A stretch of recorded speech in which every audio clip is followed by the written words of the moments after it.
続けば、溶岩が沖合に出現した直径およそBonjour et bienvenue sur le podcast Kampai, format actualité, et j'ai le plaisir de partager comme toujours cette émission, donc cette troisième émission, avec Gaël. Bonjour Gaël. Bonjour Charlie.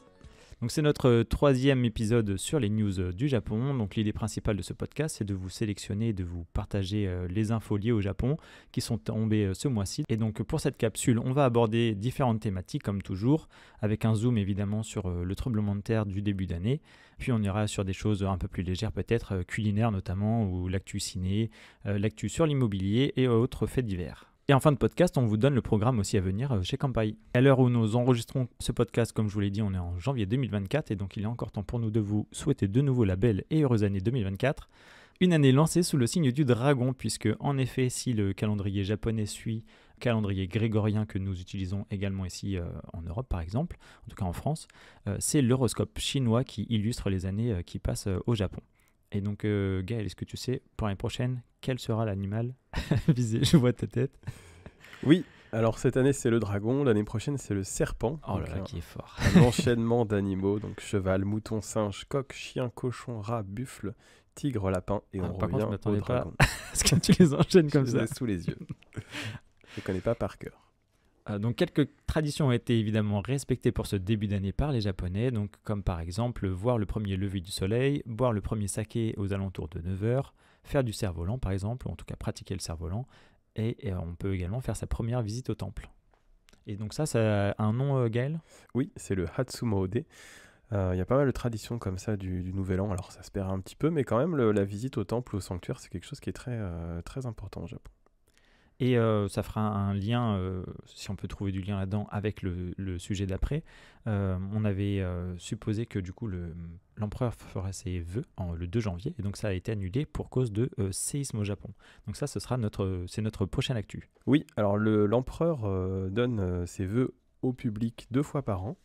On peut aller au palais impérial de Tokyo. Alors, il y a beaucoup de monde, donc c'est assez compliqué pour les touristes de s'y rendre. Mais 2 fois par an, donc l'empereur Naruhito donne ses vœux au public. Le 2 janvier, effectivement, ça a été annulé à cause du séisme, et aussi le jour de son anniversaire, qui, pour lui, est le 23 février. Par rapport à ce triste événement qu'a subi le Japon, donc parmi ces récurrents séismes, celui-ci était particulièrement puissant, puisque de magnitude 7,6, sur l'échelle de Richter, donc ce qui est dans le très haut du panier, on va dire. Et le mardi 23 janvier, on reporte 43 000 maisons endommagées, 230 décès liés à la catastrophe, et donc aussi de très nombreux disparus, en tout cas une centaine, mais selon les sources, on trouve différents chiffres. Sachant que les disparus, hélas, quand on est à un mois de l'événement, souvent ce sont des décès. Et à noter que 98 des décès sur les 230 se trouvaient à Wajima. Donc Wajima, c'est une ville de la péninsule de Noto qui fait partie de la préfecture d'Ishikawa. Et c'est une péninsule qui se trouve au nord de Kanazawa, si ça peut vous aider à vous repérer, donc qui est sur le bord de mer. Et c'est notamment une ville très connue pour son marché, son artisanat de lac et ses rizières en terrasse, par exemple, qui font son attrait touristique. C'est aussi à Wajima qu'a eu lieu, lié au tremblement de terre, donc un important incendie qui a ravagé, on va dire, le quartier traditionnel de cette ville. Au-delà de l'aspect lié au tourisme qu'on va sans doute évoquer juste après, Wajima qui est à 100 km au nord de Kanazawa. Kanazawa, c'est la porte d'entrée des Alpes japonaises, donc ce qu'on appelle aussi la route de l'or liée à cet nouvel engouement touristique pour la région. Donc ce sont de très nombreux quartiers traditionnels et inimitables qui ont été détruits ou déformés, parce que j'ai vu pas mal d'articles qui disaient aussi que de l'extérieur on voit rien, mais l'intérieur des bâtiments est complètement inutilisable et dangereux évidemment. Donc ça va nécessiter de très nombreuses interventions d'architectes spécialisés. Le temps que tout ça se mette en place, c'est vrai que ça va être assez long. Oui, on estime que les réparations coûteront à peu près 15 milliards d'euros. Donc ça fait encore plus en yens, ça fait 2,6 milliards de yens. Mais oui, ce sont des frais qui sont très importants évidemment. Donc ça impactera forcément le tourisme dans les années à venir, alors qu'il se remettait tout juste justement du Covid et que c'était une nouvelle destination par rapport aux décennies passées. Le gouvernement n'encourage pas à passer ses vacances justement sur la péninsule, mais par contre à Kanazawa, vous avez tout le loisir d'y aller. Et au contraire, ça va pouvoir soutenir l'économie locale qui va être redistribuée dans le but d'entamer ces nouvelles réparations. Oui, ce qu'on peut dire, c'est que Kanazawa, c'est, alors comme tu le disais, la porte d'entrée du fait justement du Shinkansen. On va le rappeler un peu plus tard, mais de Tokyo, c'est très simple d'aller jusqu'à Kanazawa en direct par le TGV. Aller dans la péninsule de Noto, c'est un peu plus compliqué. Vous pouvez monter un petit peu au nord de Kanazawa, aller tout au nord de la péninsule, là au niveau de la botte. Aujourd'hui, c'est pas forcément une bonne idée, en tout cas dans les prochains mois. Mais vous pouvez monter un petit peu depuis Kanazawa et évidemment faire du tourisme dans la région, ce qui permettra d'accélérer la reconstruction. Et pour l'anecdote, en octobre, j'ai eu la chance avec ma compagne de faire le trajet de Kanazawa jusqu'à la péninsule de Noto justement en voiture. Et donc, on avait pu passer justement à Wajima. Et aujourd'hui, fait étonnant, comme on en parlait tout à l'heure Gaël, le littoral apparemment il aurait avancé de plusieurs dizaines de mètres, puisque le littoral en fait s'est soulevé de 4 mètres à la verticale, donc 4 mètres de haut, ce qui fait que la mer ne passe plus et donc en fait ils ont gagné du territoire sur la mer de par la montée du trait de côte. Donc nous on a pu visiter le quartier qui aujourd'hui a été ravagé par les flammes et justement on était passé dans ce quartier avec la présence du musée Go Onagai où l'auteur de Goldorak et Mazinger Z a un musée, en tout cas je ne sais pas s'il lui appartient, mais en tout cas il y a ses expositions de dessins, donc des planches originelles et également des figurines. Et donc il y a quelques pièces qui ont pu échapper aux flammes puisqu'il y avait un très bon système de secours prévu à cet effet, en tout cas pour les incendies. Et donc ils ont pu récupérer apparemment quelques pièces. Il faut savoir par contre que c'est une région où l'eau potable n'est pas encore revenue partout et où de nombreuses industries sont toujours fermées. Donc en termes de chômage, etc., on ne sait pas du tout comment ça se passait pour la suite. Donc un point intéressant, anecdotique, c'est que le leader nord-coréen, donc Kim Jong-un, a envoyé sa sympathie au Premier ministre japonais. Je pense entre deux lancements de missiles, il a pris un petit peu. Je crois qu'il a mis des emojis. Peut-être un emoji clin d'œil. Non, en tout cas, voilà, c'est assez surprenant pour qu'on le cite un petit peu. Voilà, cette rare démonstration diplomatique de Kim Jong-un. Et autre information plus légère peut-être sur ce séisme, Nintendo propose à toutes les personnes qui auront eu une console Nintendo endommagée par le séisme de procéder à des réparations gratuites pendant les 6 prochains mois après ce séisme. Oui, et ils ont également fait une donation de 50 millions de yens à la Croix-Rouge japonaise, donc ça fait à peu près 300 000 euros. Alors pour enchaîner un petit peu sur assez proche de ce sujet, on parlait tout à l'heure du Shinkansen, donc qui va de Tokyo jusqu'à Kanazawa, c'est le Hokuriku Shinkansen. Il est quasiment en fin de prolongation, donc à la fin il rejoindra Tokyo et Kyoto en passant par Kanazawa. Mais là, on n'avait que le segment pour l'instant Tokyo-Kanazawa et la prolongation entre Kanazawa et Tsuruga sera terminée le 16 mars, donc on vient d'avoir la date. Ça veut dire que dans quelques semaines à peine, on pourra aller jusqu'à Tsuruga en Shinkansen, donc poursuivre son voyage vers Kyoto un petit peu plus rapidement. Alors pour la petite anecdote, le dernier segment qui ira de Tsuruga jusqu'à Kyoto, lui ne sera prêt que vers 2046, donc dans quelques temps quand même. Mais voilà, ce qui est important de noter concernant le tourisme, c'est que le pass Hokuriku, donc qui fait justement cet arc entre Tokyo, Kanazawa et Kyoto, augmente un petit peu de prix à l'occasion de cette prolongation du Shinkansen, parce que le voyage sera un peu plus court et un petit peu plus confortable. Mais le JR Pass national, lui, n'augmente pas de prix. Alors, on rappelle qu'il avait pris quand même 70% d'augmentation en octobre. Donc heureusement, là, il n'y a pas de nouvelle augmentation. Donc le segment entre Kanazawa et Kyoto sera plus court d'environ 15-20 minutes. Parce que justement, avant, on prenait un train Thunderbird Limited Express. Et maintenant, on prend le Shinkansen de Kanazawa à Tsuruga et ce Limited Express de Tsuruga à Kyoto pour le dernier segment en longeant le lac Biwa. Et on va passer à un autre événement qui s'est passé au Japon quasiment en même temps que le séisme. L'accident qu'il y a eu à Haneda, avec la percussion d'un avion commercial JAL venant de Sapporo qui a percuté donc un avion de garde-côte sur le tarmac. Un début d'année compliqué pour le Japon. À noter par rapport à ce qu'on disait tout à l'heure aussi que cet avion de garde-côte justement lui il allait donner des vivres, enfin il allait livrer des vivres, donc de l'eau et de la nourriture à Noto pour les personnes qui avaient subi justement ce séisme là. Donc c'est l'Airbus A350 comportait 379 personnes.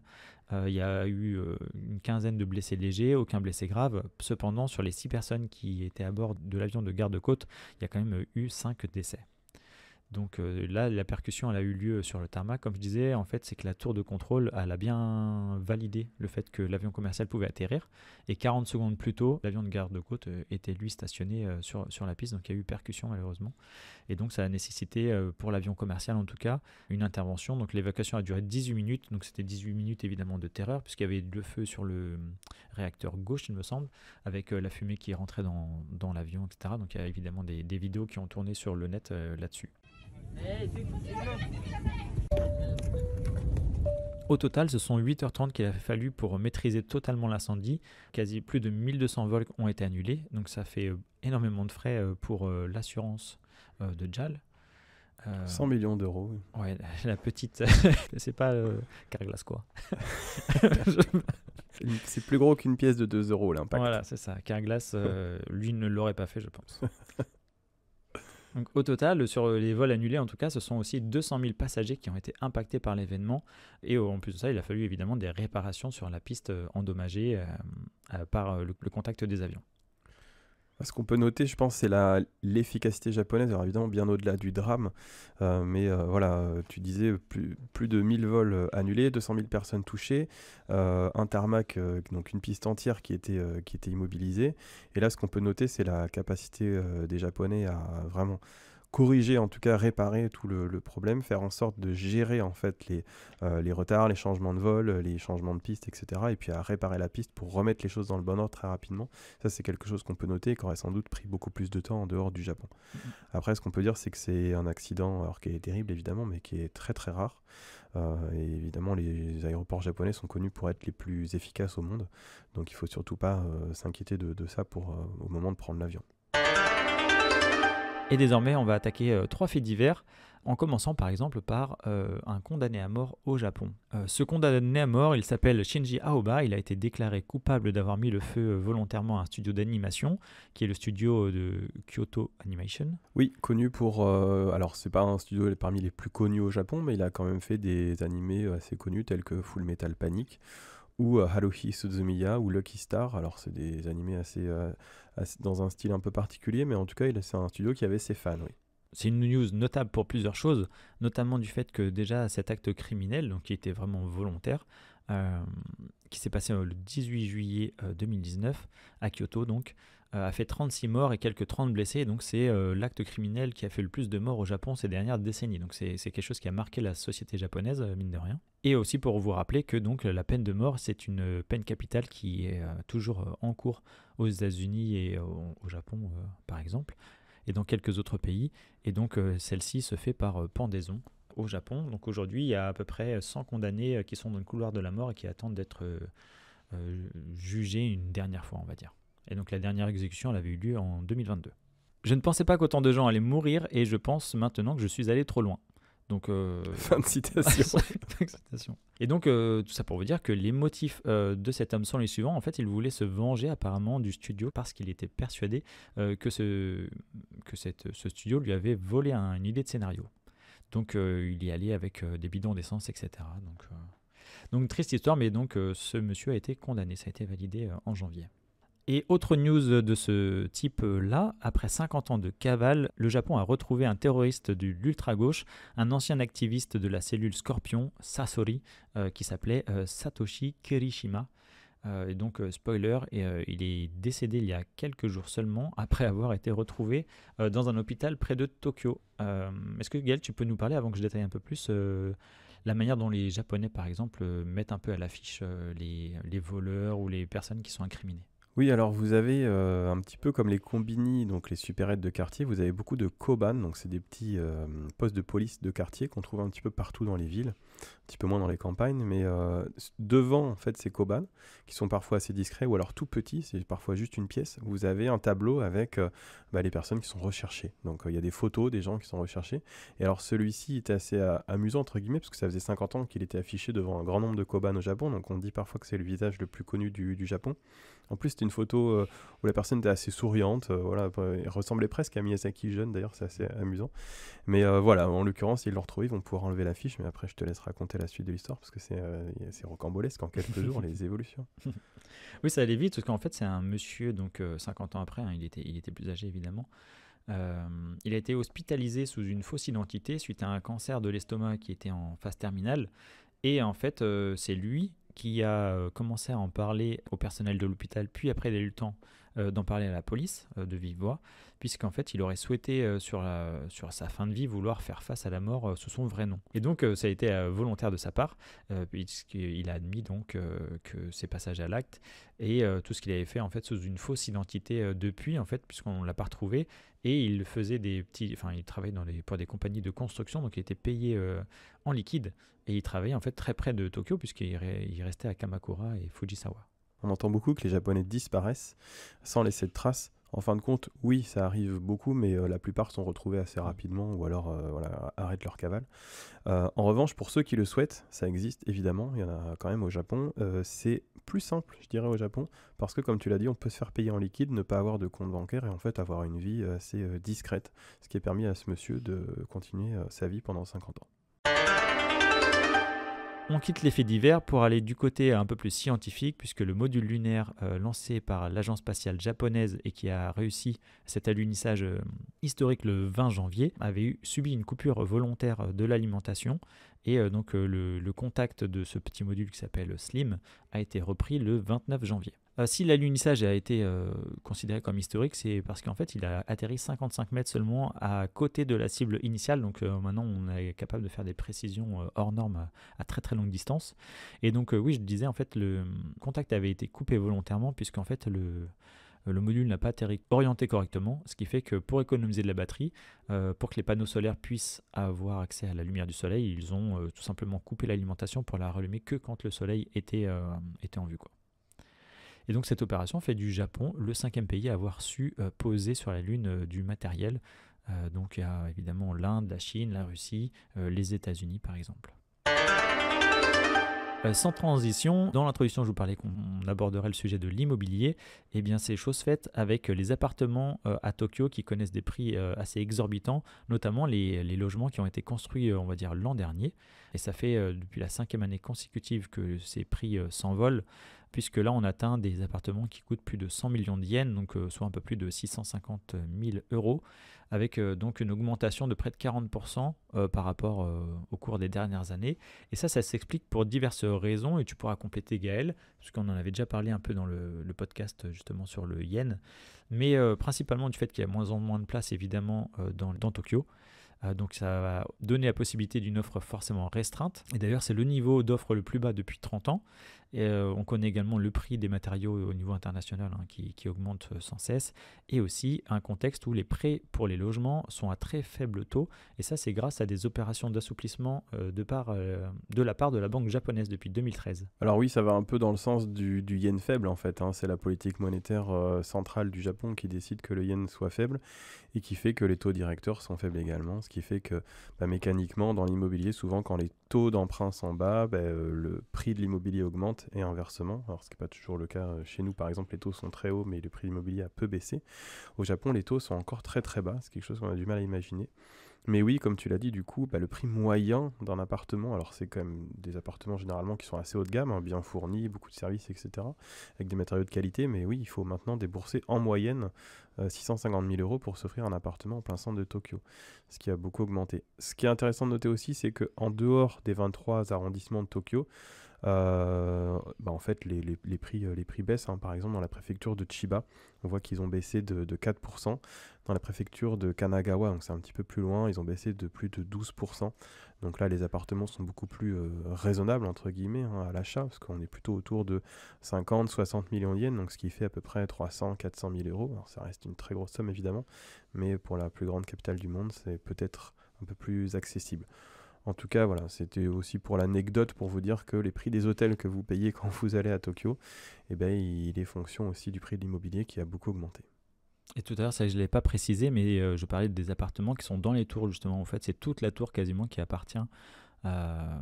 En fait, c'est une grosse copropriété, on va dire. Donc c'est ce type d'appartement-là qui a du mal à se faire construire justement. Il y a de moins en moins d'offres.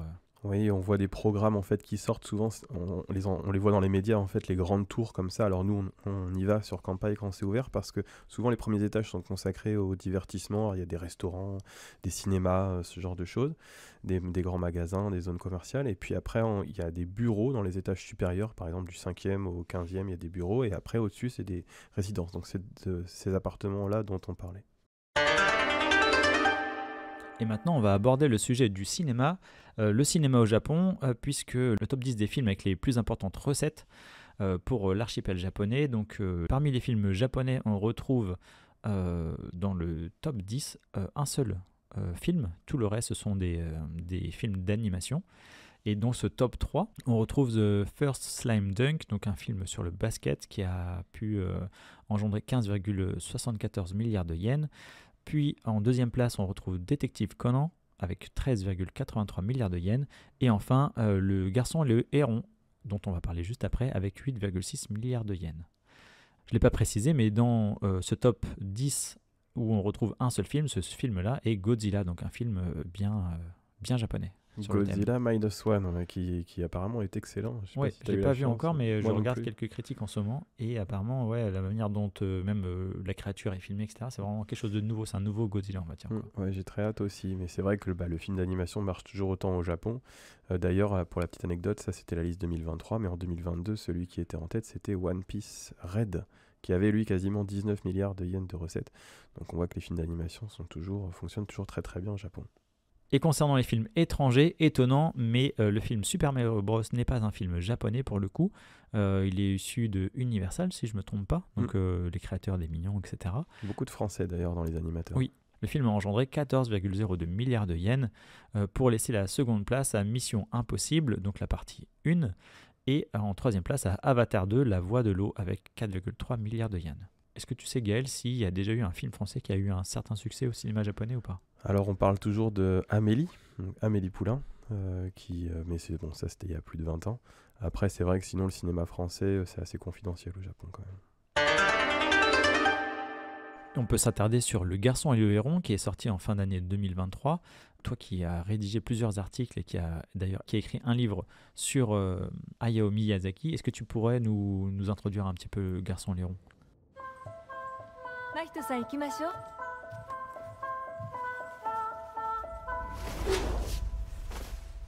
Oui, alors c'est le dernier film de Hayao Miyazaki qui est sorti l'année dernière, l'été dernier au Japon. On a eu la chance de la voir, nous, à l'automne, en fin d'année, en France. C'est à mon avis pas son meilleur, mais ça reste quand même un bon Miyazaki et qu'il est intéressant d'aller voir quand on connaît bien le reste de sa filmographie quand même, parce qu'il y a beaucoup de références. On a fait une critique, j'avais écrit un article sur Kanpai à son sujet. En France, il a généré 1,5 million d'entrées en 5 semaines, donc c'est le plus gros succès d'un Miyazaki dans la métropole. Mais c'est clairement lié cette fois-ci à sa notoriété plus à ce que raconte le film. C'est pas le sujet du film qui laissera le plus de marques comme Chihiro par exemple ou Le Château dans le ciel, etc. Donc si on en parle aujourd'hui, c'est que Le Garçon et le Héron a été récompensé le 7 janvier du prix du meilleur film dans la catégorie animation à l'occasion de la 81e édition des Golden Globes. Donc c'est le premier film japonais à remporter le prix et c'est aussi le premier Golden Globe attribué à un film du studio Ghibli. Il y a une vidéo très très marrante de Toshio Suzuki qui est chez lui, donc le producteur du studio Ghibli, qui est littéralement en jogging et dont la fille le filme en lui disant tu es cité en direct, et il arrive tout doucement devant la télé pour être content, apprécier la victoire. Et sa meilleure vie en jogging. Donc ce film-là, cet animé-là était en compétition avec Suzume, Super Mario Bros. Et enfin Spider-Man Across the Spider-Verse, donc le 2. Il y avait également Élémentaire et Wish. Donc Wish, ça doit être Disney, ça. Ce qu'on peut dire de ce film au Japon, en tout cas, c'est qu'il a eu le record de tickets achetés pour les projections en salle, plus que Chihiro et Le Vent se lève, et aussi qu'il a passé le record des entrées pour les salles IMAX, puisque c'est vrai qu'en termes de qualité d'animation, le film est assez fou, et il y avait tout intérêt à le voir en IMAX pour le coup. Donc il fait partie du top 20 des films les plus rentables au Japon. Et donc Le Garçon et le Héron est également nommé aux Oscars, donc les Academy Awards qui auront lieu en mars, aux côtés plutôt des mêmes films, dans la catégorie meilleur film d'animation, aux côtés de Élémentaire, Nimona, les Tortues Ninja et puis le Spider-Man que tu citais. Donc on saura dans quelques semaines s'il gagne également l'Oscar du meilleur film d'animation. Ouais, c'est ça, les Oscars, c'est début mars. Le 11 mars 2024. Et on reste encore un peu dans le thème de l'animation, puisqu'on va parler de la série Captain Tsubasa, autrement connue sous le nom, nous aussi en France, pour les adeptes de Dorothée, sous le nom de Olive et Tom. En avant, il faut foncer droit au but. Demi-temps et 90 minutes. On en parle en effet puisque la série va se terminer en avril et ça met fin à une série qui a duré 43 ans. Donc je sais pas si c'est pas même la série peut-être la plus longue de l'univers. Il court toujours après sa balle. Insolite, un footballeur âgé de 50 ans court depuis 43 ans. Donc c'est la fin de l'animation mais aussi du manga. Et pour l'anecdote, donc Takahashi, qui est l'auteur de Captain Tsubasa, a déclaré qu'il avait une idée approximative de la fin de cette histoire et qu'il lui faudrait encore 40 ans s'il voulait concrétiser vraiment ses idées sous format papier. Donc voilà, il a été pragmatique face à la vieillesse approchant de plus en plus, alors que ces personnages, eux, n'ont pas pris une ride. Je me retiens de pas rire quand même. Il faudra encore 40 ans. Faut nous laisser, monsieur. Ouais, j'avoue que là, il a fait fort. Le premier chapitre de Captain Tsubasa a été publié dans l'hebdomadaire Shukan Shonen Jump en 1981, 12 ans avant le lancement du premier tournoi professionnel de la J-League du pays. Parce qu'en fait, ils ont carrément été poussés, lui, à créer cette ligue-là aussi en vrai. D'accord. Donc il y a des footballeurs qui font partie de la J-League. Ok. Ils courent sur des tapis sur place. Les terrains font 800 mètres. Dans le manga, Tsubasa, qui est en France... Olivier Hatton. Joue pour les clubs locaux de la préfecture japonaise Shizuoka et des équipes nationales de jeunes avant de rejoindre le FC Barcelone d'Espagne, l'un des clubs les plus populaires du monde. C'est donc une grosse licence et la série Tsubasa a été adaptée en animé et en jeu dans plus de 50 pays et régions et l'animé est connu dans des régions arabophones par exemple sous le nom de Captain Majid. Et pour faire une nouvelle référence à Kanpai, on a un article sur notre site qui parle du pèlerinage otaku à Tokyo avec la gare de Katsushika, dans laquelle on peut partir à la recherche de 9 statues de bronze qui représentent les personnages qui sont dissimulés un peu partout dans la gare. Donc vous en avez à l'extérieur, à l'intérieur. On a même une statue à côté de laquelle on peut poser pour faire le fameux gros coup de pied qui doit avoir une technique, je n'en doute pas, de shoot, de foot. On va terminer les news d'actualité japonaise par du culinaire, Gaël. Puisque l'on va parler des pizzas, qu'est-ce que tu mettrais pas sur une pizza, Gaël? Des ramen. Exactement. Et un volcan. C'est les deux choses que je vais absolument jamais mettre. Eh bien, les Japonais sont là pour toi. Donc évidemment, on parle de ça puisque il y a une fusion de deux aliments qui sont réconfortants, dont il ne faut pas abuser évidemment. Il faut manger ni trop gras, ni trop sucré, ni trop salé. Même au Japon, le menu proposé par Pizza Hut, la pizza Koterifu, vient de sortir et donc c'est une pizza qui imite le bouillon épais du koteri servi au Tenka Ipin. Donc c'est un célèbre restaurant, une chaîne de ramen japonaise. Donc ils ont fusionné leur idée pour créer cette fameuse pizza au ramen. Pizza Hut a travaillé avec la chaîne de ramen dont on vient de parler pour adapter ce fameux bouillon crémeux composé d'eau de poulet et de 12 légumes. Ils ont même poussé le vice puisqu'ils ont, si on commande une pizza, eh bien il y a un sachet supplémentaire de sauce fourni avec la boîte à pizza. Mais ils sont honnêtes puisqu'ils précisent bien que la photo n'est pas du tout contractuelle, puisque les nouilles de la pizza ne s'étirent pas comme de vraies nouilles, donc pas comme sur l'illustration. Et pour vous imaginer ça, la pub en fait c'est une pizza avec un bouillon de ramen à côté avec des oignons, du porc, etc. Et également quelqu'un qui mange avec des baguettes sur la pizza, qui mange ses pâtes. Donc évidemment ceci n'est pas possible. Bon, on n'a pas goûté, mais alors là, comme ça, si ça se trouve, c'est très très bon. Après, je me demande si c'est quand même pas la fausse bonne idée, un peu comme les maquis au Nutella. Ouais, oui, ça existe. Et donc, en fait, c'était 6 mois de travail quand je disais qu'ils avaient vraiment travaillé, ils ont vraiment travaillé, 6 mois de travail.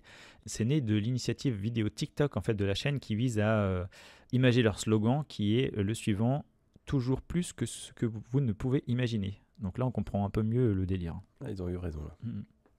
Et une autre chaîne de pizza a même une autre idée, c'est-à-dire, comme on le disait pour annoncer le sujet, de faire une pizza volcan. Donc là, on a vu la pub, elle est très belle, mais on ne sait pas comment ça peut être livré intact. En tout cas, ça ressemble vraiment à un volcan. Vous pouvez tremper votre morceau de pizza ensuite à l'intérieur. Toujours dans la catégorie nourriture un petit peu anecdotique. Et pour fêter Setsubun, qui est la fête du 3 février qui célèbre l'arrivée du printemps, il y a 2 entreprises japonaises qui ont sorti des petites nourritures spéciales, alors notamment la chaîne Yoshinoya qui a sorti un grand maki au bœuf, un très très gros maki, et puis la chaîne Subway aussi qui a sorti un Eho Sub, donc c'est un sandwich avec des crevettes notamment, pour fêter justement cette arrivée du printemps début février. Au rayon des actualités voitures, on vient d'apprendre que Toyota, la marque Toyota, enfin le groupe plus exactement Toyota, était à nouveau, donc pour la 4e année consécutive, le plus gros vendeur mondial de voitures. Donc en 2023, il a conservé sa place avec 11,23 millions de véhicules vendus. Donc ce ne sont pas les véhicules produits mais vendus. Alors parmi ces plus de 11 millions, on a quand même une écrasante majorité de véhicules de la marque Toyota elle-même, 10,31 millions, et puis quelques miettes, quelques centaines de milliers restants pour les mini-véhicules de la marque Daihatsu, et puis des camions Hino. C'est un score qui est en hausse, donc c'est quand même 7,2% de plus qu'en 2022. Cette demande a été très forte, notamment au Japon bien sûr, et puis également en Amérique du Nord et en Europe. Alors ce qui est intéressant à noter, c'est que parmi toutes ces ventes, l'hybride a fait une très très grosse progression. Alors il ne concerne que un peu moins de 30% des ventes chez Toyota. Donc le thermique reste encore majoritaire dans les ventes de Toyota. Par contre, ce que l'on peut noter, c'est que le Japon est quand même très à la traîne sur l'électrique, avec pour le groupe seulement 104 000 véhicules électriques vendus, donc c'est-à-dire moins de 1% du total, contre 16,4% quand même en France sur les derniers chiffres qu'on a. Donc c'est vrai que le Japon n'a pas encore pris le virage électrique, hein, contrairement à beaucoup d'autres pays, notamment en Europe et aux États-Unis. Les Tesla notamment sont pas encore très fréquentes dans les rues du Japon. Et pour comparaison, donc le deuxième plus gros vendeur de véhicules au monde, c'est le groupe Volkswagen, qui possède les marques Volkswagen, Audi, Seat, Cupra et Skoda, qui a vendu lui 9,24 millions de véhicules, c'est-à-dire quasiment moins 20% par rapport à Toyota. Autre statistique intéressante sur le nombre de travailleurs étrangers au Japon. Alors on rappelle que le Japon c'est 125 millions d'habitants et le ministère du Travail donc, vient de donner des statistiques qui sortent de fin octobre 2023, donc elles viennent juste de paraître. Il y avait au Japon un peu plus de 2 millions de travailleurs étrangers à cette date-là. C'est la première fois que le chiffre dépasse les 2 millions. Alors plus exactement 2 49 000 travailleurs étrangers. Sachant que sachant que ces statistiques existent depuis 2007. Alors ce qui est intéressant de noter dans ce chiffre, c'est qu'un quart des travailleurs étrangers sont vietnamiens. Donc 518 000 travailleurs sont vietnamiens, puis 398 000 sont chinois, donc 20%. 227 000 viennent des Philippines, donc 11%. Et pour l'Occident, c'est beaucoup moins parce que les Américains comptent seulement pour 35 000 travailleurs étrangers. Voilà, donc c'est vraiment très très peu, c'est à peine 2%. Alors certes, ça ne compte pas les militaires, parce que ça compte seulement le privé. On sait qu'il y a beaucoup de militaires américains, notamment sur les bases à Okinawa, mais quand même, ça montre que les travailleurs occidentaux sont très très minoritaires par rapport aux travailleurs asiatiques, qui restent quand même évidemment des étrangers au Japon. Et dans les préfectures dans lesquelles on trouve le plus de travailleurs étrangers, en premier, sans surprise, c'est Tokyo, avec 26% des travailleurs, donc 543 000. Et la deuxième préfecture, je ne suis pas certain qu'on aurait pu la sortir comme ça, c'est Aichi, donc c'est la préfecture de Nagoya, avec 210 000 travailleurs, donc plus de 10% du chiffre total. Et pourquoi ? Tout simplement parce que c'est la préfecture d'origine de la marque Toyota, justement.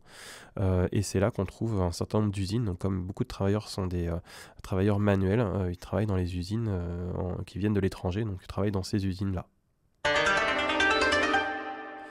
Et alors toujours dans le printemps, dernière actualité de ce podcast, c'est le premier calendrier de floraison des cerisiers. Alors, bon, c'est un petit peu tôt, hein, ce calendrier de fin janvier. Évidemment, il est soumis à la météo qu'on va avoir dans les prochaines semaines, mais la floraison des cerisiers en fleurs, cette année, aura lieu à peu près dans les temps. On s'attend donc à un pic autour du 22 mars à Tokyo. Voilà, et puis autour du 25 mars du côté d'Osaka, donc on est à peu près dans les mêmes eaux. Si vous voulez les avoir plus tard, il faudra monter, donc du côté du Tohoku, Sendai par exemple, ce sera vers le 6 avril, à Sapporo on sera plutôt vers 30 avril, même début mai, et après ce sera un tout petit peu plus tôt dans la région du Kyushu, donc au sud, aux alentours du 15-20 mars, voilà. Mais ça reste encore une fois à définir, peut-être qu'on vous en reparlera dans le prochain podcast actualité qui sera diffusé tout début mars, parce que là on aura un peu plus de visibilité sur l'arrivée des cerisiers. Mais comme c'est une période qui est très demandée par les touristes, on vous fait quand même un petit point dès maintenant. Et puis vous avez des cartes aussi sur Kampai qu'on diffuse, des cartes japonaises qui vous montrent justement les évolutions, en tout cas les dates approximatives par région. Oui, et on met à jour, tu as raison de le rappeler, on met à jour cet article assez régulièrement, parce que comme ça vous pouvez aller voir sans attendre le prochain podcast. Et on arrive à la fin de cette émission. Avant de conclure, on va vous exposer aussi un peu notre programme, le programme passé et celui à venir. Donc là, Gaël, tu pourrais nous parler un peu des articles que l'on a sortis avec Kampai et ceux peut-être que l'on va préparer? Oui, alors juste avant ça, je vais parler des records touristiques, notamment de fin 2023. Il y a eu un tout petit peu plus que 25 millions de voyageurs étrangers qui sont venus au Japon en 2023. C'est-à-dire comparativement à 2019, qui était la dernière vraie année en fait, touristique avant le Covid, ça fait moins 21,4%, mais il y a une raison à ça, c'est parce que les voyageurs chinois, qui étaient quasiment un tiers des voyageurs étrangers au Japon, ont été 75% de moins à venir l'année dernière, donc il y a eu seulement 2 425 000 voyageurs chinois, ce qui fait qu'au global, la chute n'est pas si importante que ça. Les Français, eux, ont été 277 400 à voyager au Japon en 2023, donc c'est moins 15% par rapport à 2019. Mais on voit déjà que sur la fin de l'année, les chiffres sont très très bons parce que en décembre 2023, il y a eu 2 730 000 voyageurs étrangers au Japon, c'est-à-dire 8% de plus qu'en décembre 2019. Alors au sujet du calendrier du mois, au mois de février au Japon, donc on a parlé de Setsubun, donc c'est un jour férié qui célèbre l'arrivée du printemps, donc, au cours duquel vous verrez peut-être des lancers de haricots, c'est la tradition. Le jour de la fondation du Japon est férié également le 11 février. Ensuite on a la Saint-Valentin, donc une fête très, très appréciée au Japon. Ce sont les femmes qui offrent des chocolats aux hommes le 14 février, qui leur rendent l'appareil au mois de mars. On a le jour du Kabuki, alors ça c'est plus pour l'anecdote, hein, le 20 février le jour du Kabuki, le 22 février le jour des chats, qui sont non fériés bien entendu. Le 23 février en revanche est férié, c'est le jour du mont Fuji, c'est le même jour que l'anniversaire, comme on le disait tout à l'heure, de l'empereur du Japon. Et puis c'est à peu près tout pour ce mois de février qui est un petit peu plus court. En termes d'articles qu'on a publiés ce mois-ci, donc on a démarré avec le Daijoji, donc un temple au nord de Hyogo avec de magnifiques peintures, ça c'était en début janvier. On a fait un focus, comme on vous l'avait annoncé, un très long article sur le surtourisme au Japon, donc là on a exposé un petit peu le contexte de ce sujet qui inquiète un petit peu tout le monde, mais en fin de compte qui n'est pas si problématique que ça. Alors on fait un état des lieux et puis après on donne des solutions pour éviter le surtourisme au Japon. On a parlé un petit peu après de la Kabukicho Tower, donc c'est une tour qui a ouvert en 2023, on en parlait tout à l'heure, une de ces tours-là, qui a ouvert l'année dernière, donc on a fait un focus dessus. On a terminé notre arc histoire avec le dernier article sur l'histoire du Japon, qui est le Japon depuis 1945, donc pareil, Kelly qui a écrit 8 articles au total qui retracent l'ensemble de l'histoire du Japon. On a après parlé de la péninsule d'Oga, à laquelle on a été invité, donc ça c'est dans la région de Akita, au nord de Tokyo. Donc ça c'est notre premier article sur le sujet. On va en faire plusieurs parce qu'on a été invité, donc on a pas mal de choses à dire sur cette région. Et puis pour terminer le mois, on a publié un article sur le mausolée de Nichiren Shonin, donc le Kuonji.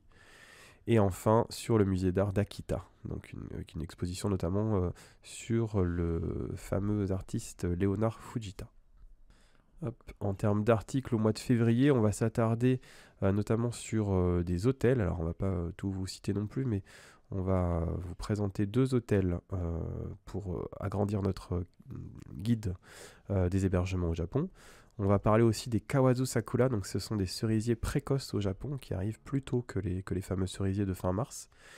Et puis on va aussi parler du Koyomi, donc ce sont les 72 saisons du Japon, parce qu'au Japon on ne dit pas qu'il y a 4 saisons, mais qu'il y en a 72 micro-saisons. Donc ça c'est quelque chose, un calendrier traditionnel qu'on va vous exposer un petit peu en détail. Et en fin de mois, si le programme ne change pas, on va vous parler aussi de l'hélicoptère. Alors on a déjà un article sur l'hélicoptère au Japon, notamment un tour d'hélicoptère à Tokyo, mais là on a fait un tour d'hélicoptère autour du mont Fuji. Donc on va vous raconter ça parce que ça a pas mal de demandes à ce sujet-là malgré tout. Concernant les podcasts que l'on a déjà diffusés en janvier, on a commencé par le podcast Actualité, puis on avait enchaîné pour le podcast Tuto Voyage sur le change de yen. Pour ton interview, Gaël, tu as eu la chance d'interviewer Florent Gorge, qui est donc traducteur, auteur, historien également du jeu vidéo. D'ailleurs, on l'a retrouvé en actualité chez TEV, puisqu'il participe au musée du jeu vidéo à Tokyo. Et on vous avait dit que l'on allait faire des podcasts destination. Et donc, le tout premier en janvier, ça a été remplacé par la FAQ, puisqu'on n'avait pas encore de destination d'enregistrer. Et dans cette FAQ, on vous annonce justement qu'on va diffuser désormais 4 podcasts par mois, si possible tous les mercredis. Et donc, pour le mois de février, voici le programme, avec un podcast voyage dédié Au printemps. J'arrive pas, j'ai lu prêtre. Un podcast voyage dédié au printemps le 7 février. L'interview de Gaël avec Clément, qui est moine au Japon, le 14 février. Ensuite, on enchaînera avec le premier podcast destination qui concernera Tokyo, le 21 février. Et donc Tokyo, on va se servir aussi de notre livre que l'on vend sur le site pour illustrer tout ça. Et enfin, on terminera par le podcast Actualité du 28 février. Et enfin, dernier petit mot, on va remercier, justement tu parlais des livres, on va remercier nos lecteurs et lectrices qui nous commandent évidemment des livres quasiment tous les jours, et surtout qui nous commandent le pack soutien. Donc le pack soutien Kampai, c'est quoi ? C'est l'ensemble de nos livres, donc à la fois nos 4 livres au format physique et aussi nos e-books d'apprentissage du japonais. Donc sur la partie papier, on est vraiment axé voyage, dont le tome 4, comme tu l'as dit, qui est axé sur Tokyo, qui est sorti là, il y a quelques semaines, en fin d'année 2023. Et on a aussi des e-books d'apprentissage du japonais, donc pour apprendre les kanas notamment, et puis un guide de conversation avec des fichiers audio pour bien apprendre le japonais. Donc le pack soutien, c'est l'ensemble de cette collection, et on remercie notamment nos 5 lectrices et lecteurs qui l'ont commandé au mois de janvier. Donc Rosemary, Amandine, Ghislaine, Corinne et Jean-Pierre, merci à vous, parce que grâce à vous, vous permettez de poursuivre l'aventure Kampai plus sereinement. Et puis merci aussi à tous ceux qui partagent soit les stories que l'on fait justement pour les podcasts et les articles, ceux qui vont commenter sur les réseaux sociaux. Donc on est toujours présent sur Facebook, sur Instagram, sur Threads, sur Twitter également. Donc évidemment, on vous remercie comme à chaque fois chaleureusement pour toutes ces interventions et puis ce partage. Et c'était cool aussi de faire cette FAQ avec vous. Donc on espère qu'on aura répondu à la plupart des questions. N'hésitez pas à nous faire un retour à ce sujet justement. Donc c'est la fin de cette émission. Merci Gaël de l'avoir partagé avec moi. C'était notre dernier podcast du mois de janvier et on se retrouve donc début février. On vous retrouve très prochainement et on vous dit à bientôt. Toute l'équipe Kampai se joint à moi pour vous remercier. Merci Charlie. Au revoir Gaël. Salut. Retrouvez plus d'actualités Japon sur nos podcasts.